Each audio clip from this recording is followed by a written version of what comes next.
It's Thursday. Weekend is almost here. But for now, you got to deal with sports reports as order. We're going to start it off like this. Yes, you are now listening to the sound of sports reports as ordered.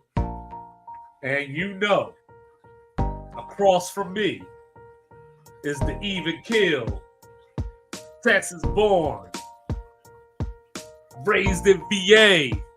Remember that R. Kelly joint? She was raised in Illinois, right outside of Chicago. Raised in VA, representing New Jabroos, even though I had to let them know that UFC is in Newark next weekend. Don't bring feelings to a fact fight. Don't do it. He is Mr. Logical. And I am your unorthodox statistician, going left so much that you thought I was southpaw, representing down here in the Alamo by way of Baltimore. You thought I was going to say Slaughtermore Murderland, didn't you? I'm from Baltimore. I am 2-5. We're going to get this started with Get It Off My Chest. But of course, we got more NBA playoffs for you. And we got a conversation about, is the league happy about who is in the conference finals right now? So we're going to get this started right now with Get It Off My Chest. So, Mr. Logical, I saw some news come down the wire today, and it took me back to my Sister Act days. But oh, happy day. Finally, after all these years, college athletes are about to get paid. And I know what you're thinking out there. They already get NIL. They're already spoiled. They're already getting the riches. They're already coming up in the world. But now the thing that I've been asking for is about to happen. They're going to be getting paid directly by the schools. So we got to figure out the particulars. But as happy as I am, you got to have your balance, right? You got to have your good. You got to have your evil. So I got my happiness. But now I'm about to be sad. Because what does that mean for Boise State? You know, what does that mean for Tulane? What does that mean for Memphis? These schools that are in the G5 as we know it today, they can't keep up with the AFC and NFC. We're on our way. Me and Mr. Logical have been talking about this since we've had a show. We're going to be up here with these 64 teams or whatever, you know, including Notre Dame. And it's going to be that one level of football, and the G5 is going to go over here. Maybe they'll have their own playoff that only I will watch. You know, just like I'll be sitting up in here watching Maction on Tuesdays and Wednesdays during the college football season. But I am happy that these athletes are going to get paid. And to top it off, there's some former athletes that are going to get paid, even VCU, you know, saying that have been selling jerseys, you know, have been a part of success for the NCAA because nobody comes to watch these ADs. We come to watch the athletes. So it's about time that we're on the path to do the right thing. And even though we can't wrong the rights of the past, all we can do is be better going forward. I dig it. Like I said, I'm raising a high school athlete now, about to finish up his freshman year of high school. So by the time he graduates 2027 and he's, you know, off to college, you know, essentially you want to be able to set yourself up going forward. It seems like a lot of transfer portal, a lot of the movement. You got to follow the money. We talked about it all the time. So now it's just legal. I don't think it's going to really change the landscape that much because Duke was already getting the best players. Even if they weren't paying them directly, legally or illegal, whatever the case may be, we probably all seen the clip or the memes of Xavier Worthy going into the Kansas City Chiefs locker room and looking around and seeing that it wasn't better than the Texas locker room. We've seen the tours of Oregon's locker room with PS5s and Xboxes everywhere and 70-inch TVs. So even though they weren't giving the players money directly, if you're a player that really wants to swag it out and get a bunch of different uniform combinations and Oregon comes calling, so you can go to Oregon or Washington State. Well, Oregon's going to give you all these different color combinations, all these different helmets. You're going to be on TV because of the way your uniform looks. That's essentially they were paying for the players then. So some schools, as far as like direct payment, they might have to like reach into that endowment or break into some of their nonprofit taxable tax write offs and things of that nature. But the top schools were gonna get the top players no matter what. It just now you got to be on the lookout to see who's ready to transfer and pick them up after they've been developed by Alabama. So you have Tulane, and you got a guy at LSU that's not getting a lot of run. Maybe you try to pull him away. You're like, you're the third running back. They bring another 5-star guy in here. You come to Tulane, you're starting. You might have to just be better at being a little bit of a vulture as far as your recruiting process. But like the money was always a disadvantage. Now it's just public. Facts. Sorry, y'all. My allergies are kicking my butt. That's why I keep turning the camera off so y'all don't keep me sneezing and blowing my nose. But I'm here. Yeah, so might get off my chest is a little bit more positive. I want to give a shout out. You can see I'm wearing my Minnesota Lynx hat and Chicago Sky. I got a little Candace Parker action here. I want to shout out WNBA. I think what you guys are doing for the women in the league, even though they seem to be kind of going at Caitlin Clark, but what I think they do that with every rookie in every league. So I don't think a defensive end is going to back off of Caleb Williams because they want the Bears to shine. So I think they're going to blitz him just as much as they're blitzing Caitlin Clark in the WNBA. She has to be more composed, obviously. But like I said, overall, I like what they're doing. The expansion with the team in Toronto. Like I said, I have 4 kids, grandkid, but I only have one girl. You can see over my shoulder here, dressed like Scooby-Doo for Halloween. She plays sports, basketball. She played baseball. So I figure she's probably going to keep going. My middle son is like, listen, I can't get one nerd because I got 3 sons. 2 of them play sports. My daughter is in the sports. She's like, listen, I just want one nerd. I'm like, you probably won't get one. Maybe your nephew will be one. So I'm really liking what they're doing as far as highlighting women's sports. And I keep throwing this idea around with me and Mike talk. If the NBA just had a stipend and each NBA team kicked $3.3 million to the WNBA, like directly from their account, however they divide their money up, either from the owner, from the player payroll, from whatever. Each team sends 3.3 million. That's $100 million you can just dump into the WNBA every year. They're probably gonna make $3 million off of this game alone between tickets, food, concessions, TV rights. You kick that to the WNBA, that gives them $100 million extra for the team that they have, and you help build it up. Basketball is the sport, that's the brand you're trying to sell. So maybe they can get back to the table and some collective bargaining. I don't want the women to try to like leave and go to different leagues and try just work with the NBA. They already have the money. Make that happen. But shout out to WNBA for putting that effort in and highlighting these women. Shout out to Angel Reese. She's out here killing it. They blew the Liberty out last night. She had like 13 points, a few blocks, a couple steals. So shout out to these young rookies that are doing their thing. Kate Martin out in Vegas playing with the 2-time defending champ, Finals MVP, and they're all giving her credit, all giving her shine. They're really excited when she gets in the game. So like big about Caitlin's old teammate.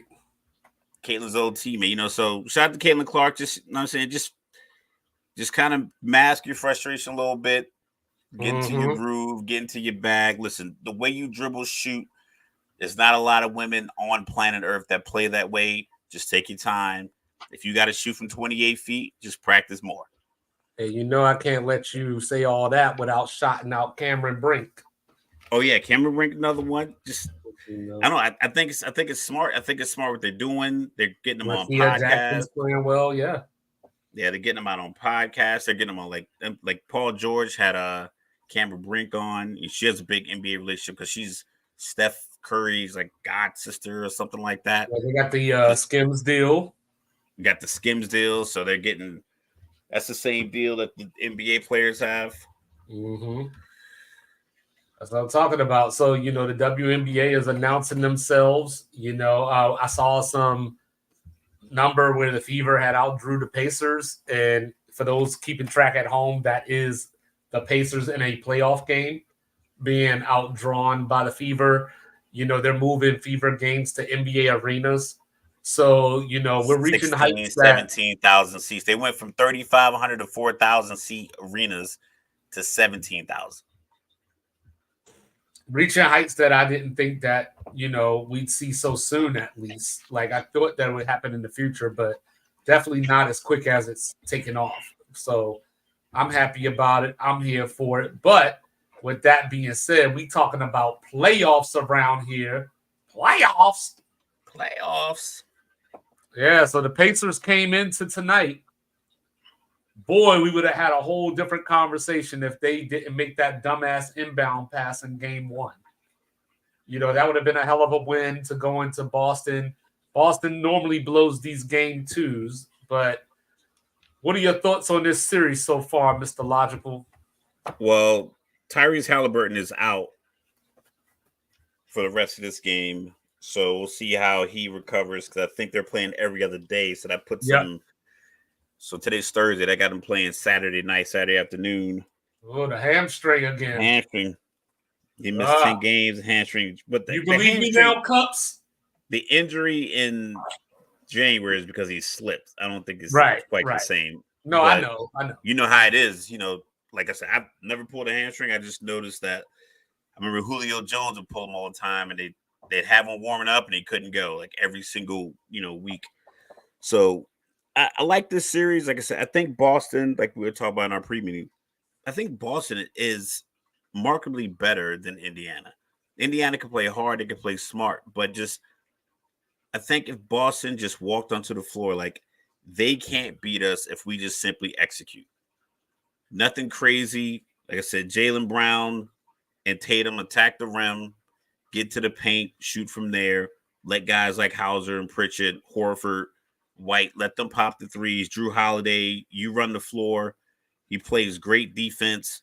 So they would have been playing with house money if they would have defended Jaylen Brown better. And I'm going to give Siakam credit for not trying to contest because we've seen this year referees have been calling questionable calls at the end of games, no matter what the circumstance. We saw it in the Final Four with Connecticut with the legal screen, something you probably see 75 times in a game. Cat last night. Cat with the putback dunk last night, they called that. We saw it in the New York series with the same thing, legal screen on Miles Turner, which I thought was good. So I think he did a good job not contesting. And realistically, if Jaylen Brown doesn't kick both feet out, he might have gotten a foul call anyway because Siakam, in his attempt to not contest, kind of slid through his leg anyway. Mm-hmm. But so, like I said, refs have been calling stuff like that. So it was smart. And it's a corner three contested. You got to guide your feet. You gotta live and die with that. But they definitely can't dribble the ball out of bounds twice. They can't. Siakam, I think Siakam might have been able to let that ball go, and the refs might have called it out on Jaylen Brown. Because you can't tell. They're both the same skin tone. They're moving super fast, at an angle, away from the referee. I think when he hit the ball the second time, it was clear that he knocked it out of bounds. But before that, I don't know who knocked it out of bounds. Did Miles Turner get hurt tonight? I didn't see an update or anything like that. So only reason I ask, because obviously I had a reason to ask. Because you looked at the stats and he only had like 6 shots, probably. Well, in game one, he had 18 points in the first half. And then he had 3 shot attempts the rest of the game, to include overtime. Tonight he only had 7 shots. And I'm trying to figure out, with no Kristaps Porzingis on the floor, why aren't we getting a heavier dose of Miles Turner? Because when I look at this, living and dying by the 3. Yeah, because the other night, like, Indiana was feasting anytime somebody got near Al Horford. If Horford was near you, take the shot. And I just don't understand why. So, like, tonight it was the Jaylen Brown show, but if Boston was a slightly worse team, that Jaylen Brown shot would have been his Ray Allen moment. And I was trying to figure out earlier, what would have been more likely? Jaylen Brown hitting that particular shot or getting fouled and nailing all 3 free throws? I think the shot. The shot, because you don't have to think like it. You just got to let it go. I can't play around with this. I'm in the corner. I can't pass out of it because I don't know how much. Because when you're in the corner, it's 8 seconds when the ball's inbounded. I don't know if you're counting in your head 1 Mississippi, 2 Mississippi. You're like, I got to get a shot off. At the free throw line, you're sitting there. Maybe the fans are quiet. Maybe they're cheering. But you see the clock then. Like, if I don't knock down all 3 of these free throws, we only have this amount of time left. We got to get the rebound. So I think not even thinking about it and just putting a shot up, that was the most likely. I know people always say you should foul up 3 and all this other stuff. Just play defense.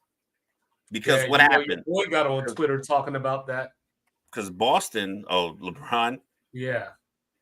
I saw it too, but I know it's a lot like, the person got to make a free throw. Maybe they break the next one. I don't like giving teams opportunity to score because they did it in overtime.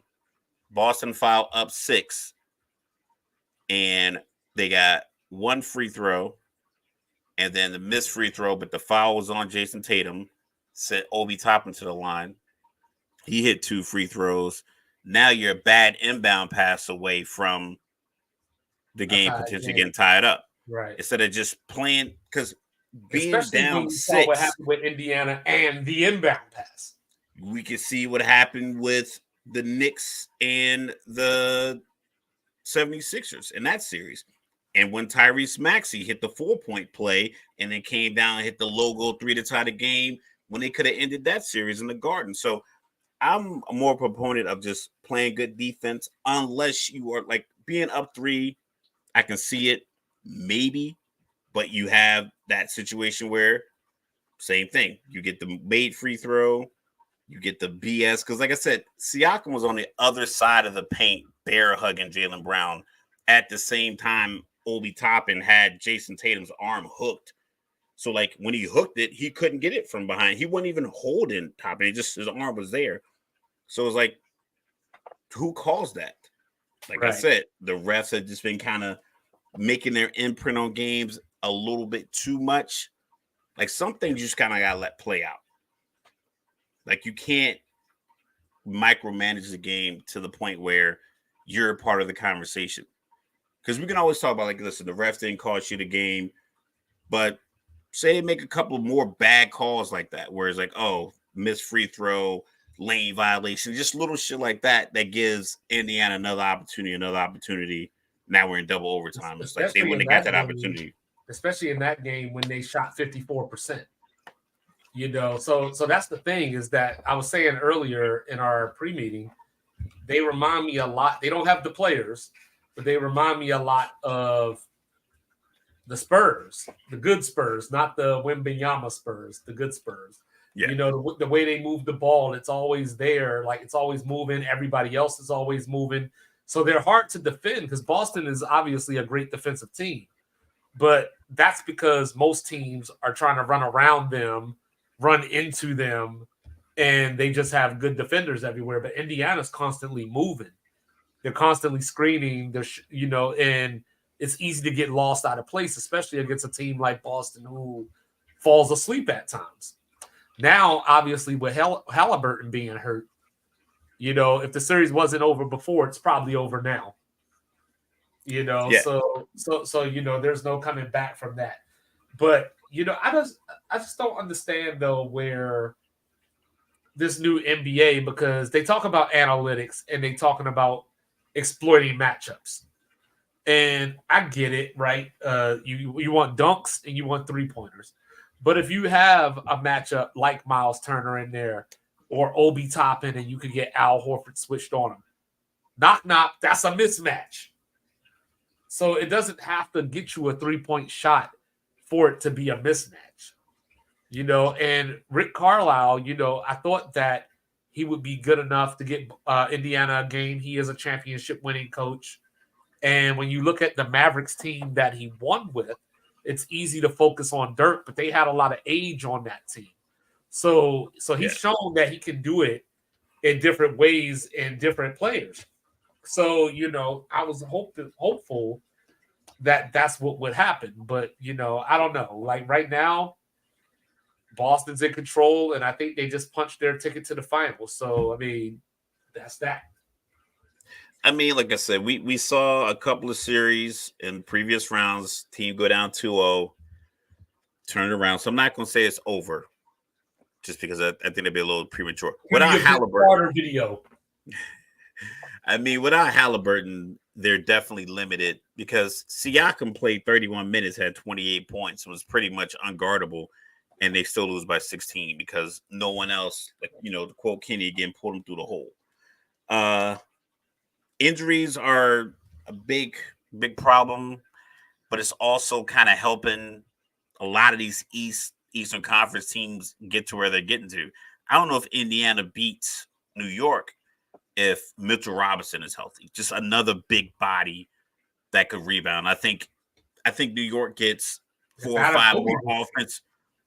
5 more offensive rebounds just with that one guy being able on the floor. Because Hartenstein was out there, but it's like there's so much you could do, especially in Tibbs' format, the way he plays players, where you're the big guy, and he was fighting for all these offensive rebounds. Well, he had some kind of Achilles injury going on.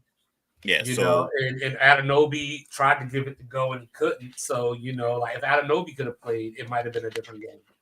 So, Indiana definitely the injuries credit. Yeah, the injuries are definitely helping the Eastern Conference teams.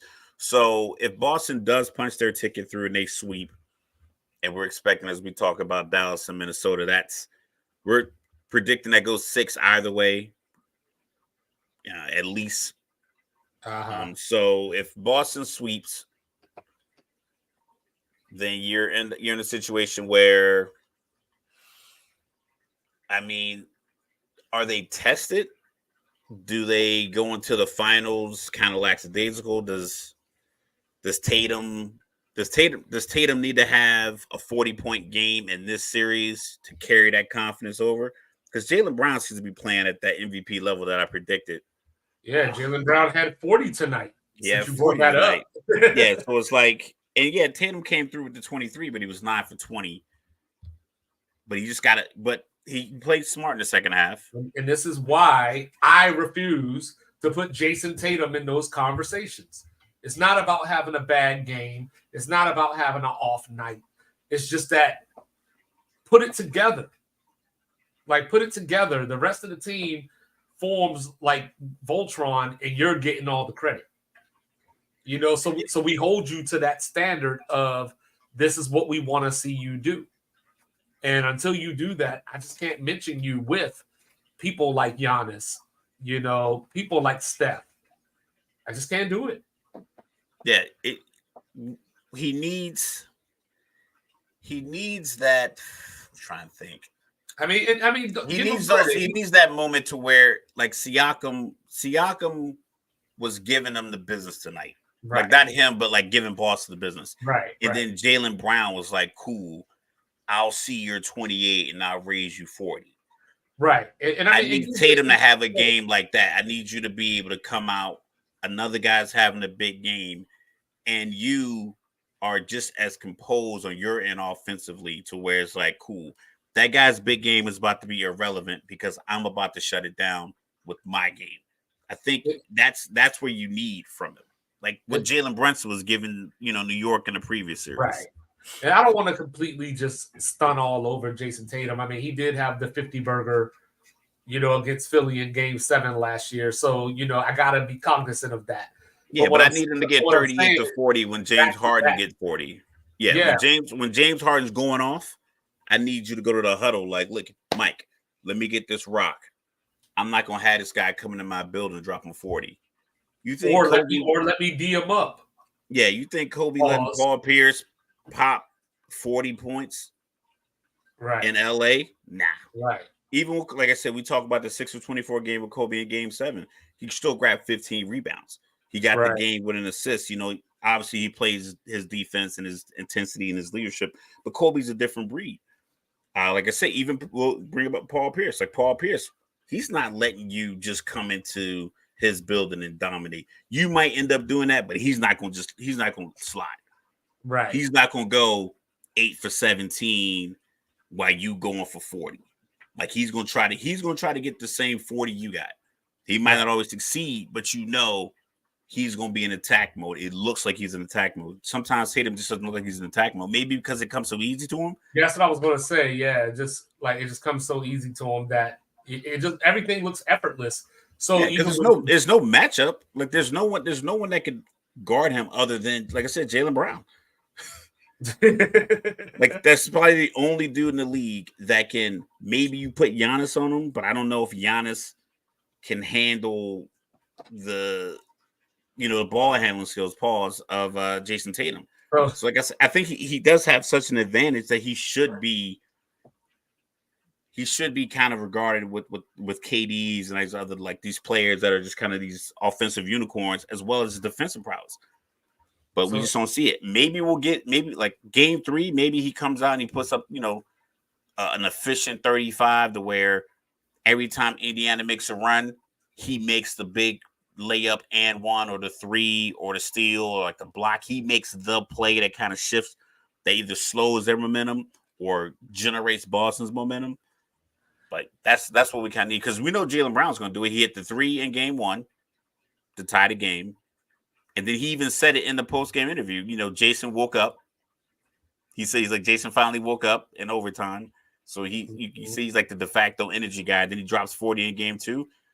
If Tatum can follow, if they can do that, then it's a wrap. Yeah, so tomorrow night up in the Tarjay, I got an adjustment for the Minnesota Timberwolves. Keep Anthony Edwards away from Kyrie Irving. Now, I know what you're thinking. Kyrie came out 24 in the first half last night, but Anthony Edwards harassed him into a 1 for 9 second half, 0 for 6 from the 3-point line. But he didn't have the legs on offense after chasing that little dude around. So the last thing you need is to have to try to rely on Kitty Cat to win you a game. Karl Anthony Towns good for spot moments. He's good for, I was going to say he's good for a putback, but then you get called for basket interference. So, I think that last night was the perfect example of why some people believe in the Mavs. Like when Kyrie can't do it, Luka's going to finish you off. That's the end of your chapter. But I was wondering, Mr. Logical, something I was thinking about earlier, and I don't want to play the excuse game, because I don't like excuses. There's a thin line between a reason and an excuse. Correct. But is there something to Minnesota playing in that game 7 in Denver and maybe being a little light-legged last night? I don't think so. These guys are all in their 20s. You remember life 20 years ago. You go out, drink all night, party, go home, get to your dorm room, sleep for 90 minutes, get up, get dressed, work all day. And then get off work, take a little power nap. As true as that is, I wasn't playing a dude with wide receiver speed either. Yeah, but if you have your own wide receiver speed, I don't think, like I said, I think if they practiced hard in between, which I doubt, then maybe. I just think you got 60. Like I think I just pulled it up. I think you got 63 points between Luka and Kyrie. If you get 63 points from two guys in each half, because I think Kyrie was the first half guy, and Yeah. then Luka turned on the second Yeah, half. Luka had 15 in the fourth quarter. I believe I'm not sure if it was Kevin Harlan and Reggie Miller calling this, or maybe Doris Burke. I can't remember who was calling it, but they were putting in Gafford and Lively. They mentioned that those two guys came into the game and they just hustled till exhaustion and then got subbed out. Like it was like that was the plan. Like, yo, just go out there, just hustle, hustle, hustle, hustle, hustle, go for everything, and then come to the bench, re-energize. I'm gonna send the other guy in. He's gonna do the same thing. And they were doing it without fouling, so you were able to keep a big body in. Everyone knows their role. Guys don't play out of position. They don't try to do too much. Like Derrick Jones doesn't get the ball and try to go Luka. Oh, He that doesn't. pass though. Oh Oh, man. the bounce pass. No, They got the inbound late in the game where PJ threw it to Derrick Jones, and I was like, oh man, like don't give this game away like Indiana did. Oh yeah. So like I think these guys just kind of know what they're doing, and if you look at Minnesota, they didn't shoot great from three. What we got? Well, that they shot better than Dallas did. Yeah, Jaden McDaniels shot 6 for 9 from three. That's not 11, much. 11 for 18 from the free throw line. Like That'll do it. the little things you have to. They That have will 40 do it. total rebounds, That will do it. a lot of assists, not a lot. Like they had 8 steals, points in the PJ paint. Washington went 2 for 8 from three, and that was one of my keys to the series. Is I don't think he's going to shoot 47% like he did against OKC. Yeah, and they only called 32 fouls in the game. Some of them I still don't think were fouls, but they only called 32 fouls, 17 on Minnesota, 15 on Dallas. So I think it's the cat, like I said, the cat call was I didn't like it in the moment because he was the only one that was going to get that rebound. You know what I mean? It was like that was his ball. It just so happened not to spin back. So he crashed the boards to get a missed shot that just didn't spin out from the rim. It just happened to bounce straight up. I know you want him to just jump up like, I'm not going to touch it. I can't touch it. It's like it bounced so high, you don't think it's coming straight back down. Right. Because he crashed from like the 3-point line. It's like like I said, very similar to the putback he had against Denver, but the putback he had against Denver, he caught like this and then dunked it from the side. So he just saw an opportunity to crash the board. Maybe that's something Dallas. That's something they could take advantage of in game 2, and they still got game 2 at home. Mm-hmm. That's the other thing. So if they were in this battle, like I said, they knocked down 18 out of 49 threes. Maybe shoot less than 49 threes. Maybe let's try to keep it under 40. Well, that's why I asked somebody in foul trouble. Well, that's part of the reason why I asked the question about the fatigue. To shoot that many threes, that's 16 more than they shot on average all season. Maybe because like Dallas isn't really known for perimeter defense, so they were getting a lot of open looks. They just didn't fall. Mm-hmm. But they were getting a lot of open looks in Game 7 against Denver, and then they just turned it on. So I'm definitely not going to write them off. I still got them winning the series, because what you get from Luka and Kyrie, I don't know if you get 63 from them again, but if you can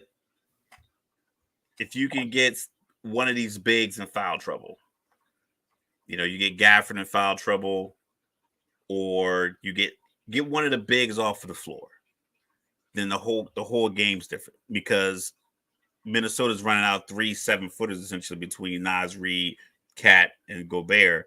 If you can get one of their big men in foul trouble, then the whole game's different. Because Tim Hardaway Jr. is not going to give you anything. He played 10 minutes, got you 0 points, and he's a spot-up shooter.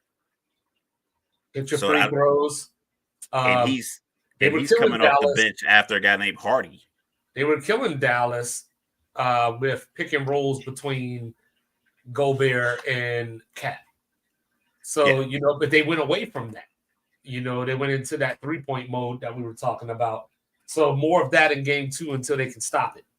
Yeah, like LeBron said, he was like, I don't understand if we call a play and it works 2 times in a row, call it the third time. It's like, you don't need a different play. Like, all I want is points. So if this pick and roll and Gobert rolling to the hoop, getting dunks with Cat and Gobert, you keep running until they change it. Because it's not like I said, Dallas isn't a great defensive team.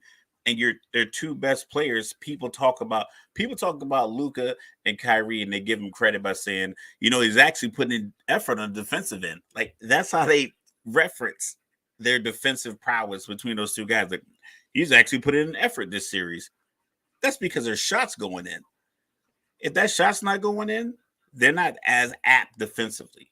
And that's how, we go back to OKC, that first game when they lost like 112-89. Luka wasn't scoring, so your defensive energy is not there. Some guys, like when I played basketball for fun, my defense would turn into offense. I'd get a steal, I'd get a defensive rebound, I'd run out. But I didn't come out, first possession trying to shoot a 3 because that's not how I played. Right. And Luka doesn't use defense to turn to offense. His offense is on, and then he's motivated, and then he plays better defense. So Wolves in game 2? Yeah, I got Wolves in game 2. I think they'll play better. I imagine if they're looking at this the way I'm looking at it, they'll probably I would shoot less threes. I attack the paint. I get one of their bigs in foul trouble. Or work that Cat Gobert pick and roll. Because Gobert gets fouled a lot. Like, I looked up a stat because I was having a conversation with a guy in my office. Shout out Wyatt Starr. What up? I had a conversation with him. He's talking about who shot the most free throws. And obviously everyone says LeBron shot the most free throws. Really, he was the 21st on the list. But Gobert was higher than that. Gobert shot more free throws. Joel Embiid played 39 games. He shot more free throws. I think he was like 13th in free throw attempts. And he only played 39 games. He shot like 450 free throws. But that's because he comes down. When you come down the lane, most teams aren't built to defend wing players from the 3-point line to the rim. If you look at a guy like you calling a sweep or something, Mike? You calling a sweep or something? McDaniels. Yeah, he went 6 for 9 last night. Yeah, 24 points, but Gobert only got 12 and Cat only got 16. So even if McDaniels only gives you 12, Cat's still gonna give you over 20 next game. Yeah, I can't remember what Cat finished as, but I know he was 6 for 17 at one point. So yeah, so only guy that scored in the 20s for Minnesota was McDaniels, and they lost by 3. Anthony Edwards had 19. He had 11 and 8 with it. So Anderson had 11. But he's one of those people that I'm talking about. He was chasing Kyrie around, and he shot 12 threes by himself. I think they just kind of fell in love with being open. I think they just thought, I'm open, shoot the 3.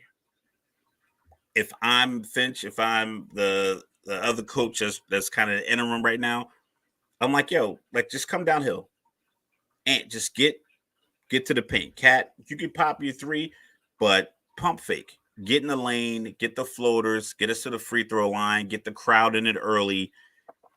And then you can kind of pressure Luka with McDaniel. That way McDaniel's not out there trying to shoot a bunch of shots. Yeah, Alexander Walker's not out there shooting like, yo, this blitz, we'll blitz Luka. If we can get Cat and Ant going early, then you can use your role players to exhaust themselves to bother Luka, frustrate them, get them yelling at the refs, and then then you go from there.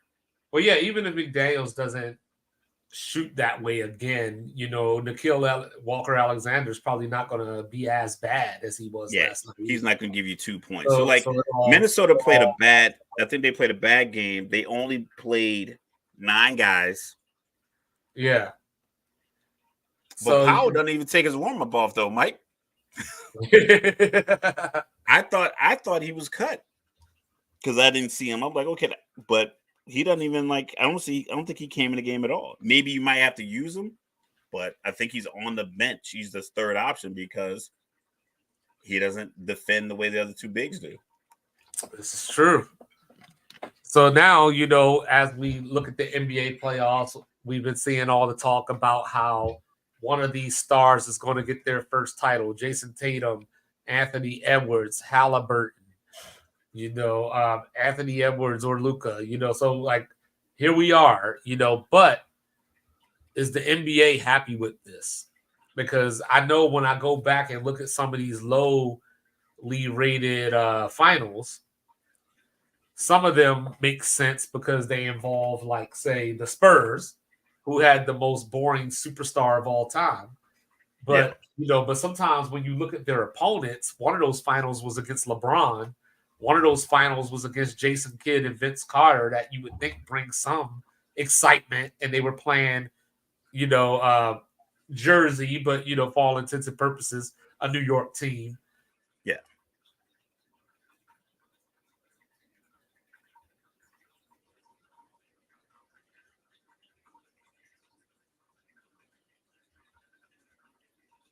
Yep. Look, we got some technical difficulties. So we're talking about if the league or Adam Silver is good with the parity in the league. If we run down the big markets, you got your top five: New York, LA, Chicago, Philly, and Dallas. So Dallas is a top market. Boston's at 8. So yeah, you got Indiana that's ranked a little lower. I think they're around where we got 25. And then Minnesota is at 15. But you have some of the young stars in the league: Tyrese Halliburton, got Tatum and Brown, that have been in the Eastern Conference Finals so many years. Then you have Ant and Cat. Ant has a personality a lot like this impact that Keon Coleman is having with the Buffalo Bills. So I think people are going to gravitate towards these 4 teams. I don't think it's going to be a Phoenix Milwaukee situation where people didn't really rock with that, because I don't know if people really are kind of galvanized by Chris Paul.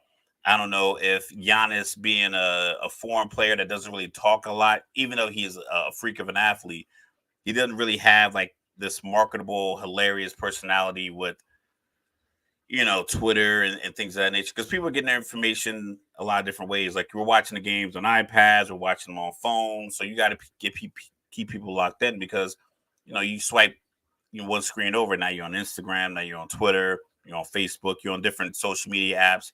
You communicate with different people. So you got to be able to keep these guys locked in. I think having the personality that you have, I think Kyrie Irving being like the old head superstar, he's a very polarizing character in himself.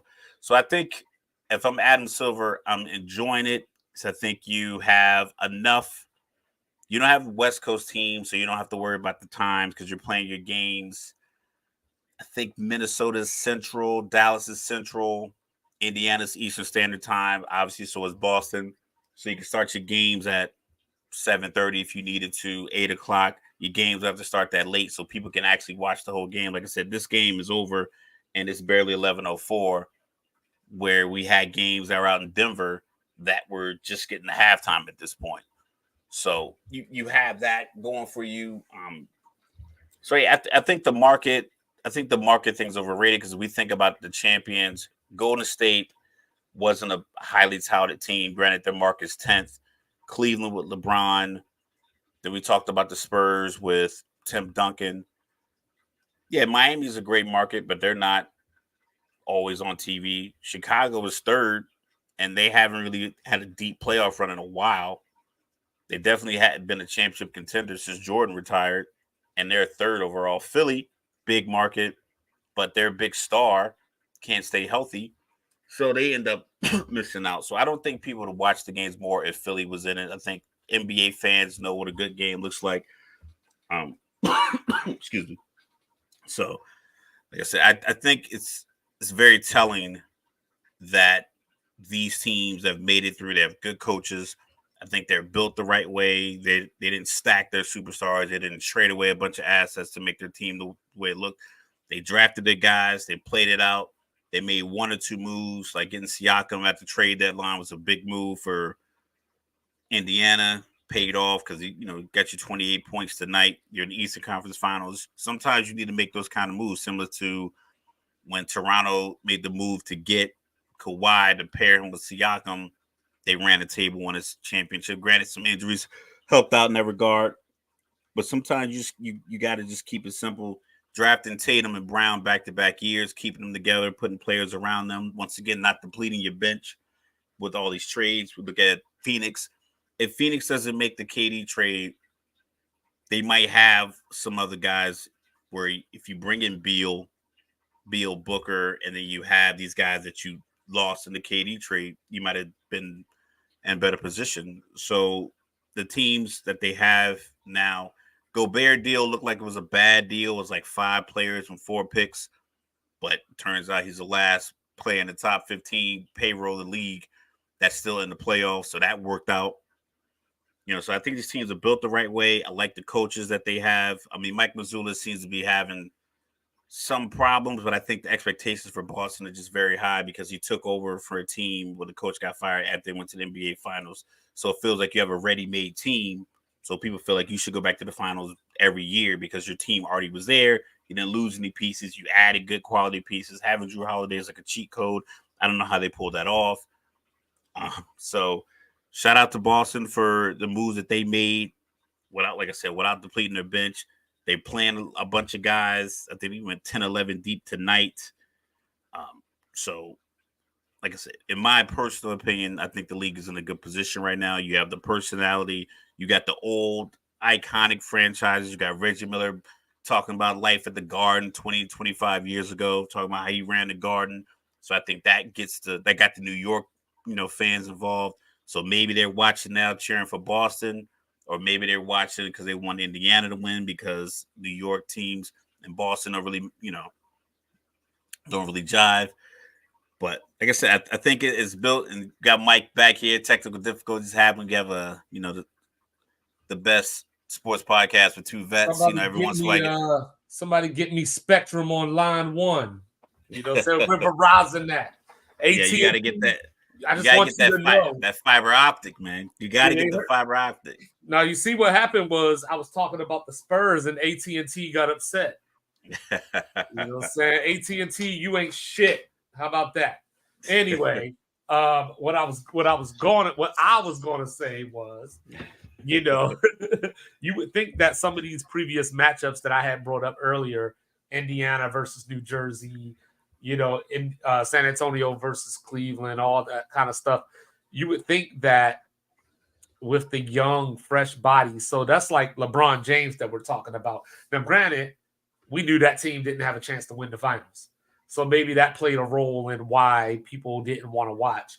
With New Jersey and San Antonio, I can only guess because it wasn't New York. It wasn't the Knicks. Because you had Jason Kidd, you had Richard Jefferson, Kenyon Martin, Vince Carter. You had talent, and not only talent, but high-flying talent. But is that enough star power though? Because it's talent. We look at them as icons. NBA fans are elitist, because of the way that the league was built. We talked about Magic and Bird, being the reason that the NBA even exploded in the first place. Because even though the Lakers and Celtics had a historic rivalry, it was off of the backs of Magic and Bird. Like, we didn't care about Bill Russell and Will when we were little kids. It was Magic against Bird because that was happening in real time. So as we grew up, it became Jordan versus Ewing, Jordan versus Barkley. It wasn't Chicago versus Phoenix. Jordan versus the Pistons, yeah. Right. So that ushered in the era of the star power. So they just started NBA players. I think as TV and access to TV and technology has gotten better, it's ramped up. It ramped up the star power of the players. I think the 90s, if this current NBA had TV coverage the way the 90s had it, to where ESPN, NBC, CBS, Fox, all these different channels that were playing your sports, they were giving you who the star was.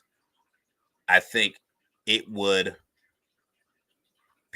I think people probably watch more. And honestly, like I said, we didn't have phones and stuff like that. So if the technology was the same as the 90s, this would be the kind of series you want. You had two stars in Boston, Jalen and Jason.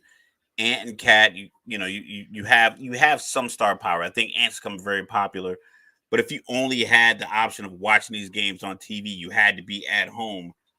It was easy. And I think using that in the 80s, because they started doing different things with the schedule. They started making these games to where Boston and LA shouldn't play more than like 4 games against each other in a year. I think right now, Philly and the Lakers might play. The Lakers might go to Philly for 1 game. I think Philly might go to LA for 1. Yeah, They had all the East West are 2 games, home and home. 2 games. I think they were playing like 4 to 8 to get like that Lakers and Celtics Bird Magic Yeah, there were rivalry less going. teams back then. There was no Toronto Raptors. There was no Grizzlies. But even with that, you could just play more teams in your conference. Like instead of playing Boston 8 times, you could play them 6, and you play the Warriors 10 times versus the 8. But they were making it to where we want to put this on TV. We talked about like previous championships in like the 70s and 80s, even Super Bowl was on tape delay. Like the NBA Finals was on tape delay. Mm-hmm. So I think just the way they just kind of ushered in the communication. So being able to watch games on, like I said, on your phone, you just need the star power to keep people focused on their phone. That's what I said when you were away. So if you have the personalities, like I said, Keon Coleman, I think more people are going to watch Buffalo Bill games because of Keon Coleman. I think Taylor Swift going to Chiefs games and just being at all these games when the Chiefs played the Jets. I think that, granted, that's worldwide international star power, but that got people to watch the games. Right. The professional players need to kind of be the star that attracts the fan. Now, like we talk about the WNBA highlighting Angel Reese, Cameron Brink, Caitlin Clark. I'm gonna say Caitlin Jenner. Pause. Like highlighting these players, highlighting the female, the college basketball players. A lot of these, websites that are highlighting the high school players that are going into college. You're creating a star. Paige Beckers was a star. Haley Van Lith was a star before she even got to college. So I think as long as you are building that factory, granted, they're not going to be Magic and Bird.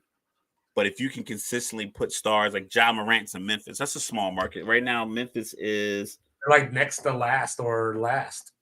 Yeah. I'm like they're underneath. They're 50th.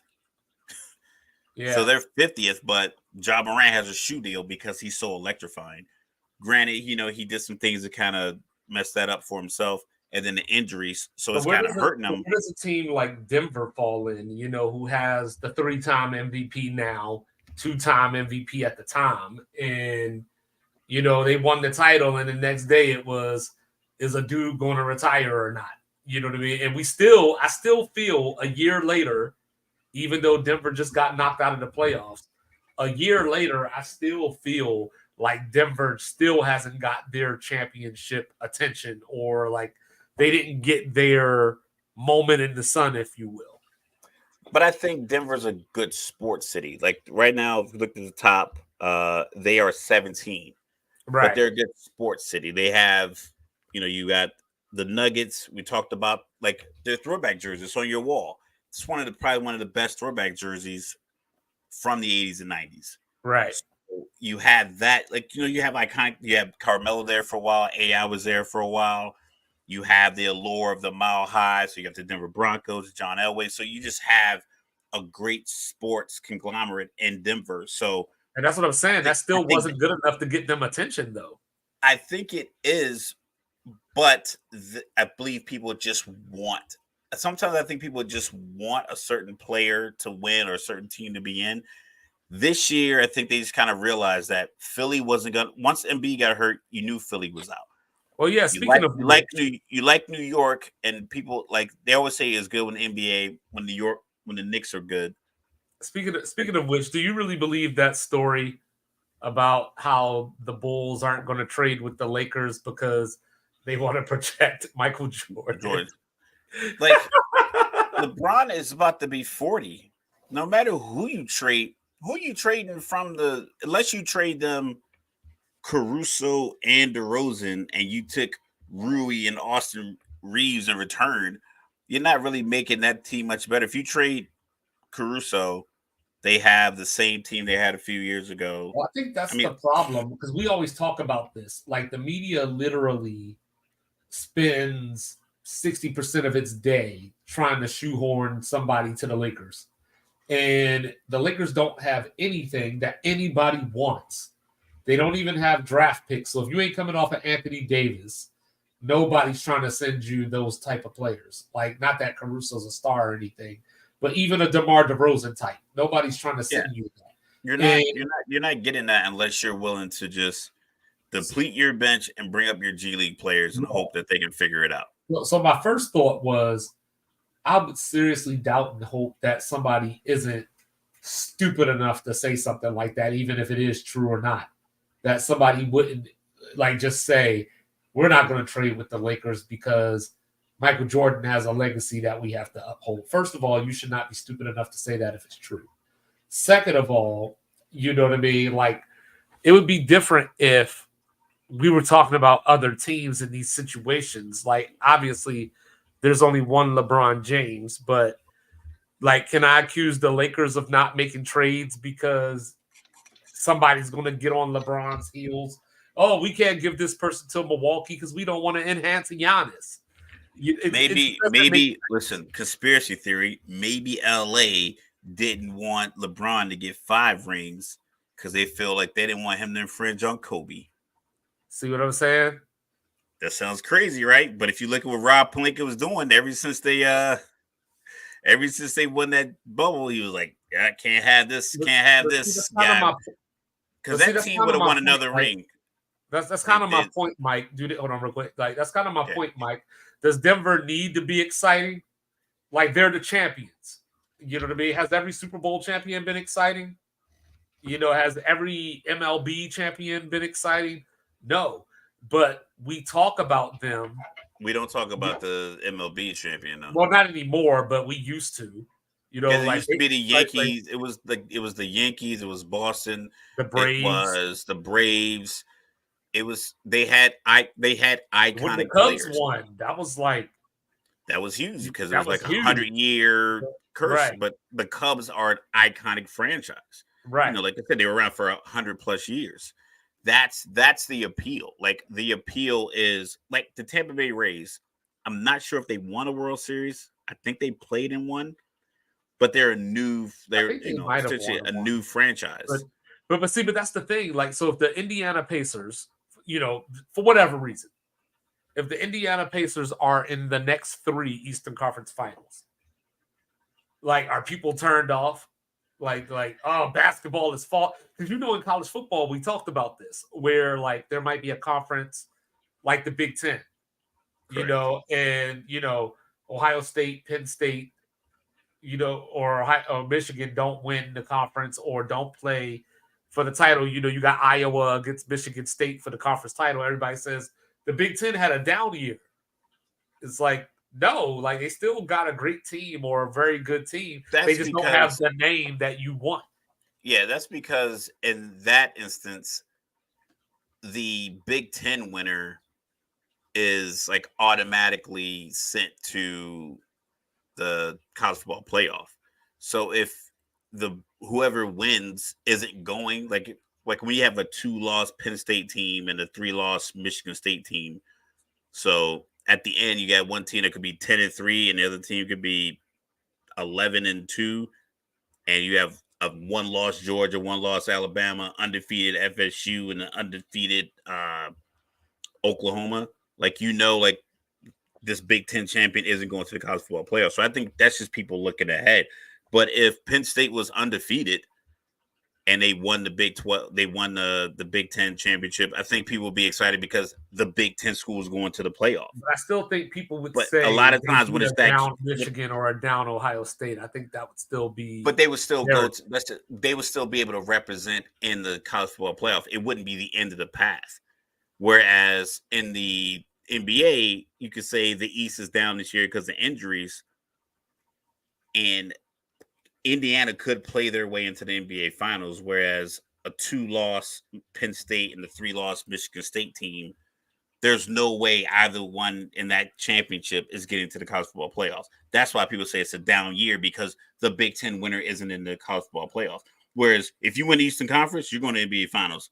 You can go 41-41 in the regular season, but if you make your way through the playoffs and you win the Eastern Conference and your star player is the Eastern Conference Finals MVP, the Larry Bird Award, then you're going to NBA Finals. Like, there's nothing holding you back.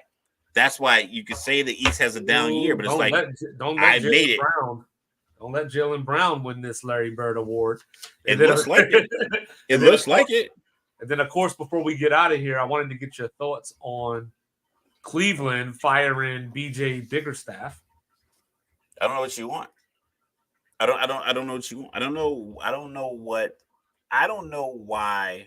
Let me see how many years he had left. You know how many years he had left on his deal? I don't. I know that he took over in 2020. They had John Beilein. I know you remember him, Mike. Came from Michigan, took Michigan to the national title game. Started 14-40 with the Cavs. So he took over as the interim at that point. And they hired him.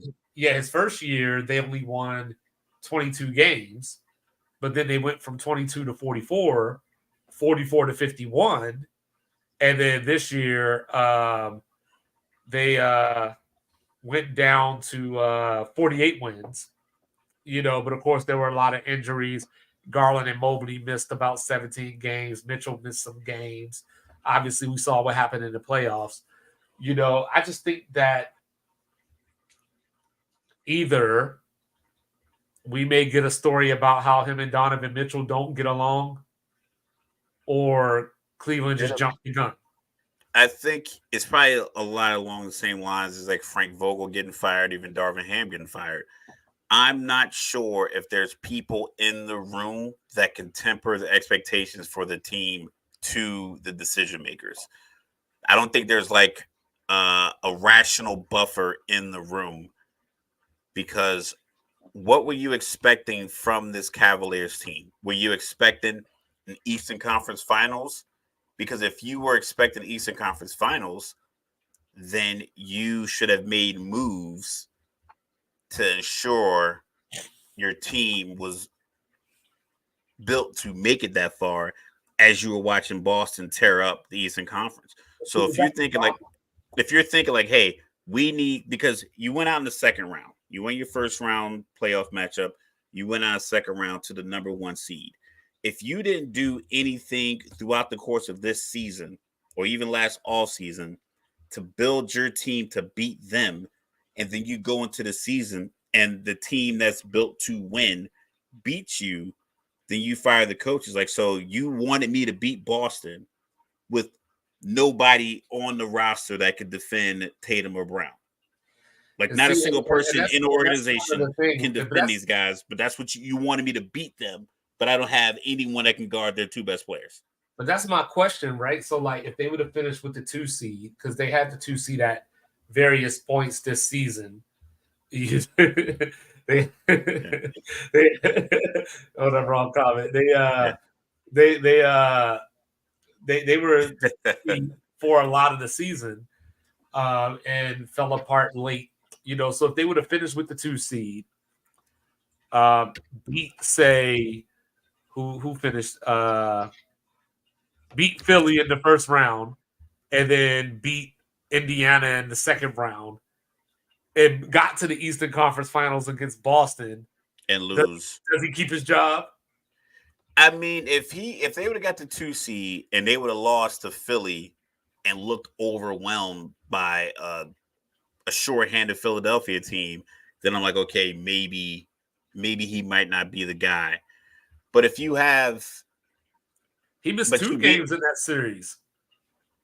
Yeah, like Donovan Mitchell missed 5 or 4 and 5, I think it was. 4 and 5, and they lost. Yeah. They got a gentleman's sweep, and then Allen had a bruised rib, and he couldn't play the whole time. And there was the thing about people being mad that he didn't play. And I had made the comment that I think we got to the point where we learned Allen and Mobley together are the big man version of Trae Young and DeJounte Murray. Just give you So somebody got to go. This town ain't big enough for the both of them.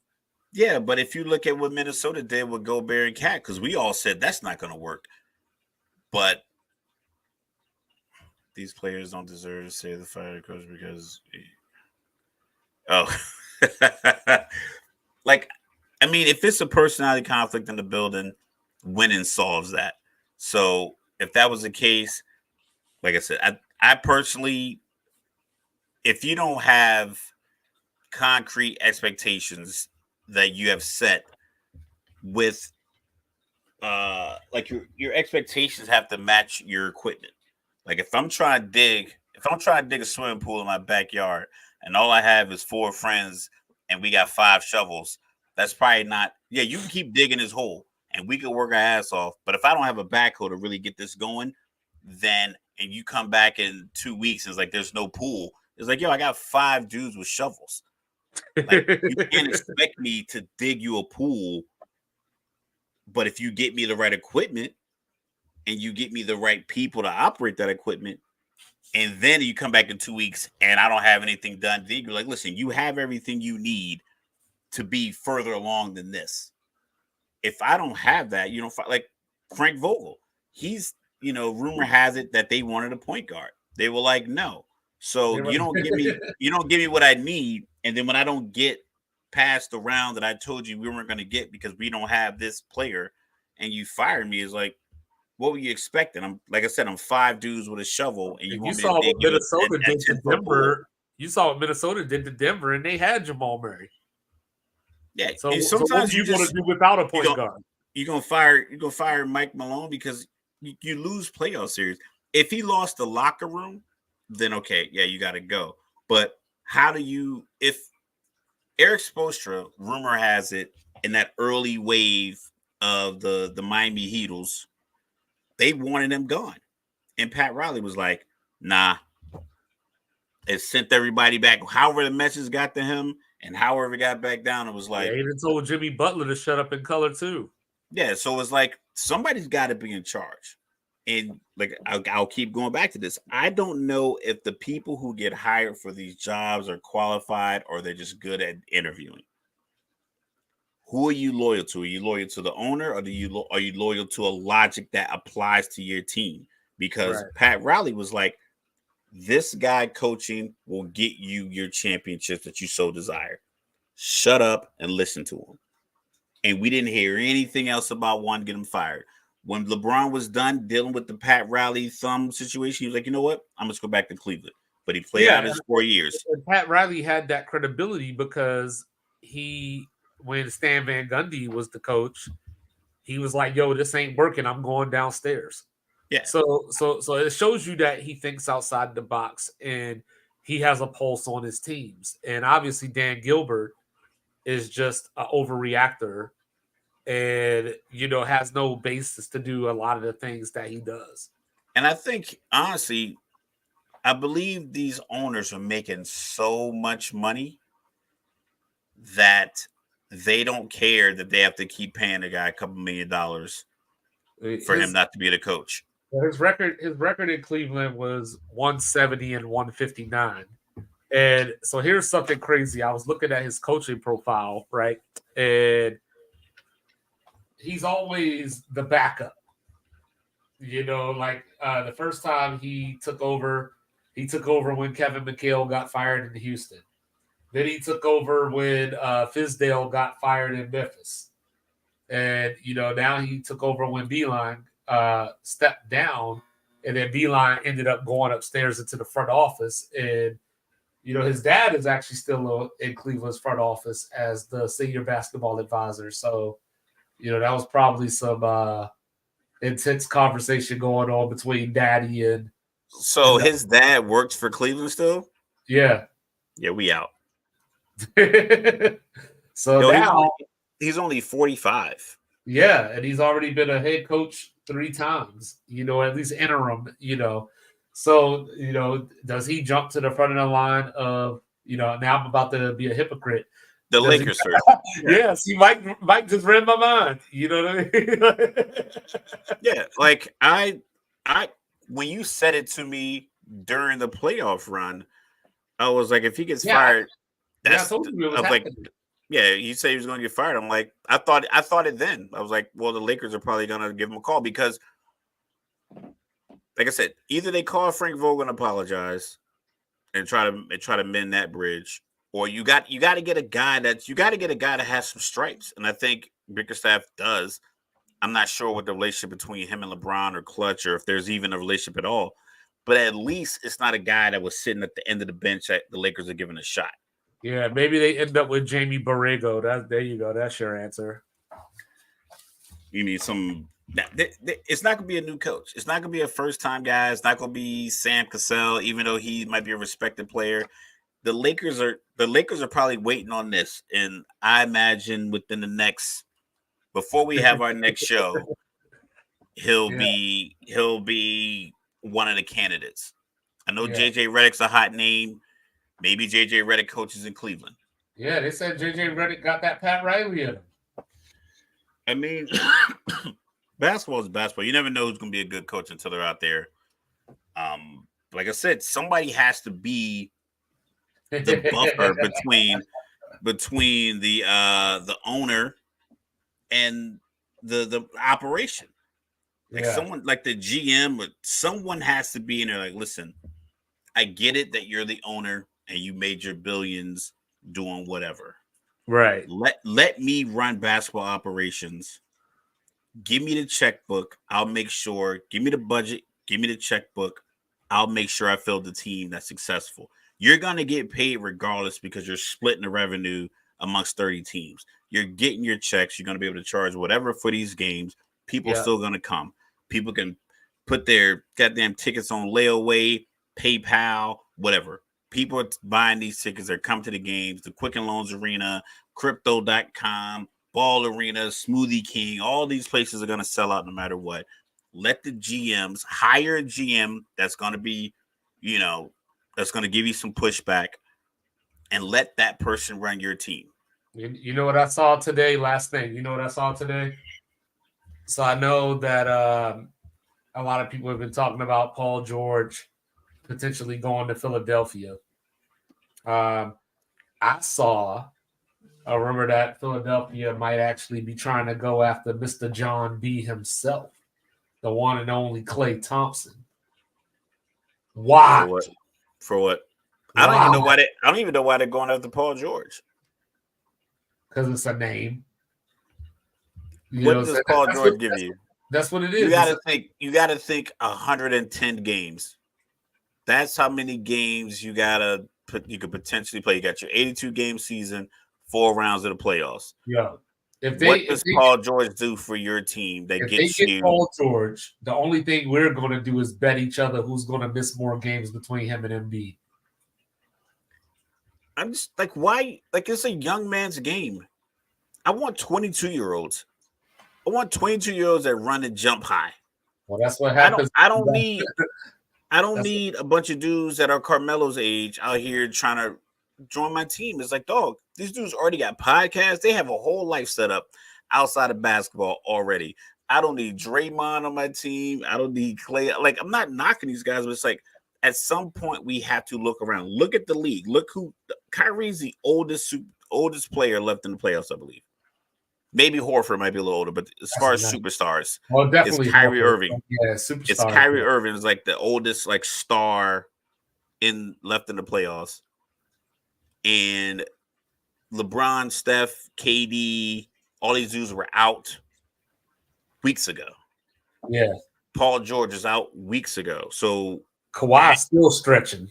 Embiid was out weeks ago. So you're gonna add a guy who couldn't get over the hump with essentially a stacked team for the last 4 years.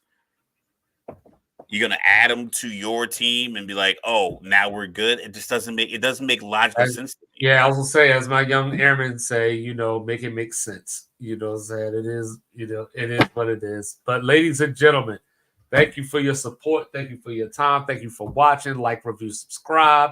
He is the Even Kill Mr. Logical. I am the Southpaw 25. We'll be back on Monday. You know what I'm saying? Keep your eye out for some 2-5 dailies. Keep your eye out for Cups in the Gang in the Hot Box. Keep your We eye out coming for at you. JB Bickerstaff's hiring. Yeah, keep that eye out. You know, like keep your eye out for JJ Redick. You know what I'm saying? All the good things. Keep your eye out for grandma. Make sure she don't fall down the steps. And we'll be back in a few days. Peace.